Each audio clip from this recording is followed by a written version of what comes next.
बिस्मिल्लाहिर्रहमानिर्रहीम। शुरू अल्लाह का जो बड़ा मेहरबान नायत रहम करने वाला है। Exercise 4.1 unit 4 9 class 9 math book, जिसके क्वेश्चन नंबर 8 तक हमारी पिछली वीडियो में मुकम्मल हो चुके थे। क्वेश्चन नंबर 9 से आगे हम देख लेते हैं। क्वेश्चन नंबर 9 लिखा हुआ है कि ये हमारे पास एक क्वेश्चन है, देखें x plus Y minus 2c, फिर अगली ब्रैकेट में लिखा हुआ है x plus 2c plus Y. अब ये फैक्टर हैं, दो फैक्टर बने हुए हैं, इनको कह रहा है इनकी पोलिनोमियल बना दें, यानी इक्वेशन बना दें।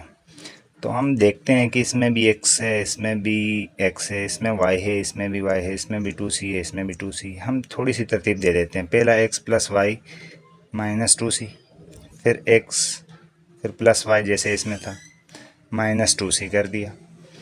अब इसमें हमारे पास देखें एक फार्मूला है। फार्मूला क्या है?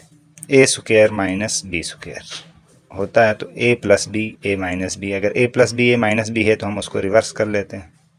यानी इस तरीके से दो इक्वेशंस दी हों तो हम माइनस वाली जो फैक्टर होता है उस फैक्टर को लिख लेते हैं, ऊपर दोनों के स्क्वायर लगा लेते हैं। इधर भी अगर हम देखें तो हमारे पास दो फैक्टर बन रहे हैं, यहाँ से यहाँ तक ये x समझें, x प्लस वाई को x प्लस वाई इसमें भी है, इसमें भी।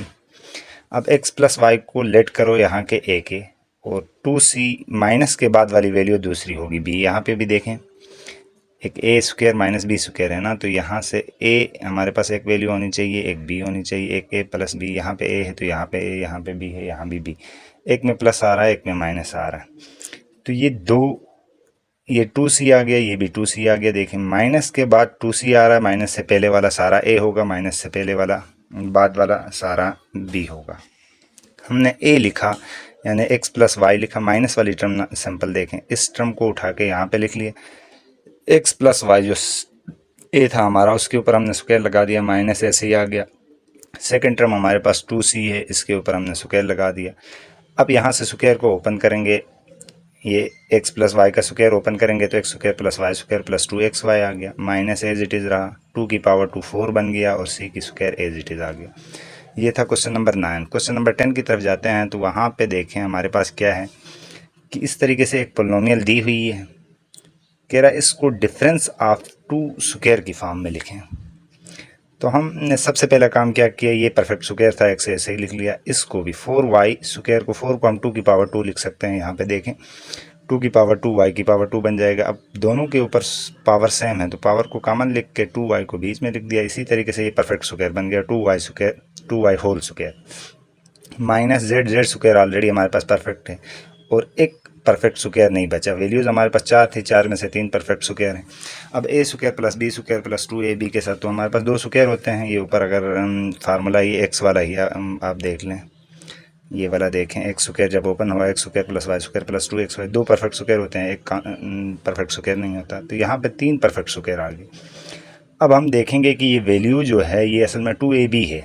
इसके साथ कौन कौन से परफेक्ट स्क्वायर लिंक होते हैं, एक x वाला और एक y वाला। तो x वाला और y वाला इसके साथ लिंक हो रहे हैं, तो z के साथ इसका कोई ताल्लुक नहीं। तो z को हमने उठा के पीछे कर दिया, इसको उठा के इधर सेंटर में जिन दो परफेक्ट स्क्वायर के साथ लिंक हो रहा था उनके बीच में लिख दिया। अब ये हमारे पास पूरा परफेक्ट स्क्वायर बन गया, एक फार्मूला बन गया। एक्स स्क्वायर प्लस यहाँ पे ये असल में 2xy है। 2xy इसलिए है कि देखें अगर मैं इसको ऐसे लिखूँ, 2 लिखूँ, x हमारे पास आएगा x ही है, और y हमारे पास y नहीं है। असल में y की जगह में ये क्या है, 2y।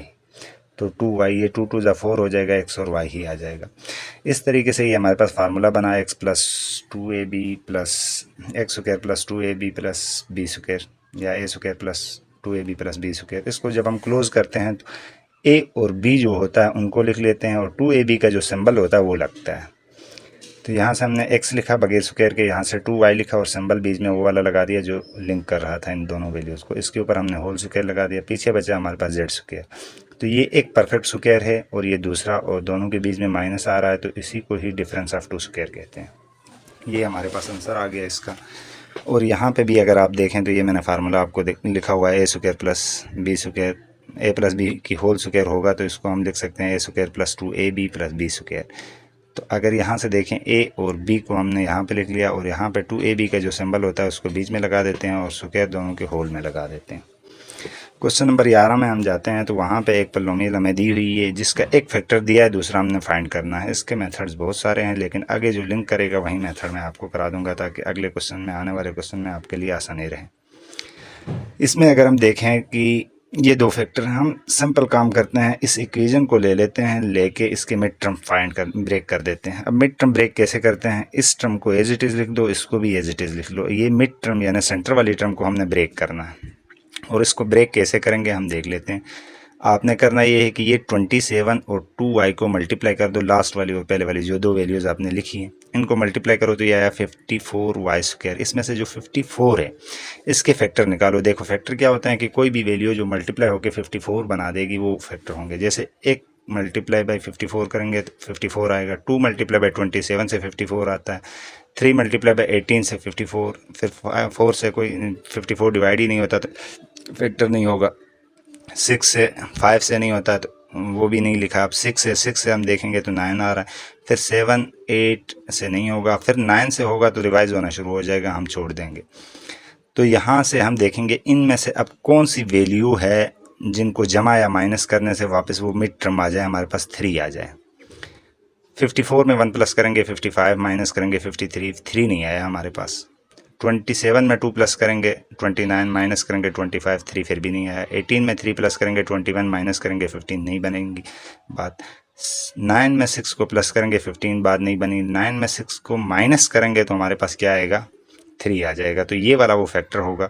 हम इसको उठा के लिखेंगे, ये देखें दूसरे स्टेप में मैंने जगह खाली रखी है, इस जगह में 9 में से क्या करना है, 6 को माइनस करना है। 9 लिखेंगे, माइनस लिखेंगे, 6 लिखेंगे, और जो 3 के साथ वेरिएबल जो भी होगा इधर वो साथ लिखेंगे। यहाँ पे x होगा तो x, y होगा तो y, ऐसे करके। अब इस ब्रैकेट को ओपन कर लेंगे तो -9y आ गया, माइनस माइनस प्लस हो जाएगा और साथ 6y आ जाएगा 27। अब इनमें देखेंगे दो में कॉमन क्या है, इन दोनों में कॉमन देखो तो सिर्फ y कॉमन है, y बाहर आ गया, इसमें से 2 बच गया, 2y में से एक y बाहर, एक y बच गया, माइनस ऐसे ही 9 आ गया और y में से बाहर कॉमन चला गया है तो y ख़त्म हो गया, प्लस आ गया। इन दोनों में हम देखेंगे तो 3 कॉमन है, 6 में और 27 में 3 कॉमन गया, 3 2 जा 6 हो गया और y बच गया, माइनस ऐसे ही 3 9 जा 27 हो गया, तो 3 कॉमन गया हुआ है। अब इस टर्म में और इसमें देखें तो 2y माइनस 9 कॉमन है, इसको कॉमन निकाला तो पीछे हमारे पास देखें 2y माइनस 9 गया तो इधर से y बच गया और इसमें से ये 3 बच गया, इधर लिख दिया।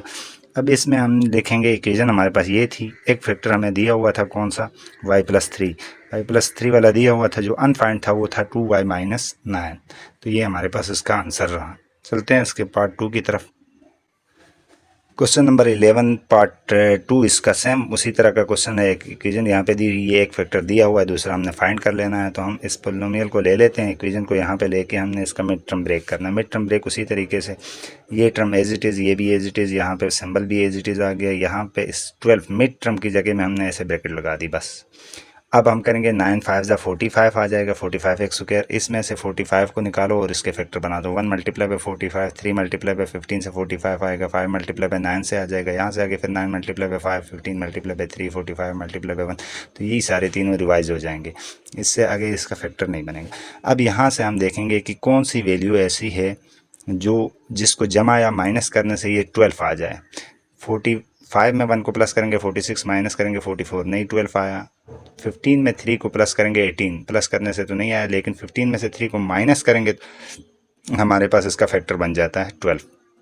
तो हम यहाँ 15 माइनस 3 इस स्पेस की जगह में लिखेंगे 15 और -3, वेरिएबल x है वो साथ आ जाएगा जो 12 के साथ होगा। अब इसको ओपन करेंगे तो यहाँ बाहर तो प्लस है, सिंबल अंदर चेंज नहीं होंगे। 15x ऐसे ही आ गया, -3x भी ऐसे ही आ गया, -9 भी ऐसे ही आ गया। पहले दोनों में चेक करेंगे क्या चीज़ कॉमन है, तो इसमें और इसमें देखें 5 और x कॉमन है, 5 और x कॉमन गया, 5 भी गया, एक x भी गया तो एक x बच जाएगा, 5 बाहर गया तो 3 कॉमन बच गया और x बाहर आ गया। माइनस इन दोनों में देखें तो 3 कॉमन है और माइनस भी कॉमन है, माइनस को कॉमन निकाला और 3 को, 3 बाहर गया तो इस जगह में सिर्फ x बच गया, माइनस प्लस में चेंज, 3 3 जाना है। अब इन दोनों में अगर हम चेक कर लेते हैं तो x+3 दोनों में आ रहा है, इसको कॉमन निकालेंगे तो यहाँ से 5x बच गया, इधर से -3 बच गया। तो यहाँ पे हम लिख सकते हैं this second factor is equal to this, यही हमने फाइंड करना था दूसरा फैक्टर। या आप ये भी लिख सकते हो, इस इक्वेशन को लिखें और जो इस जगह में इक्वेशन का जो खाली जगह दी हुई थी वहाँ पर ये फैक्टर लिख दें और आंसर आ गया।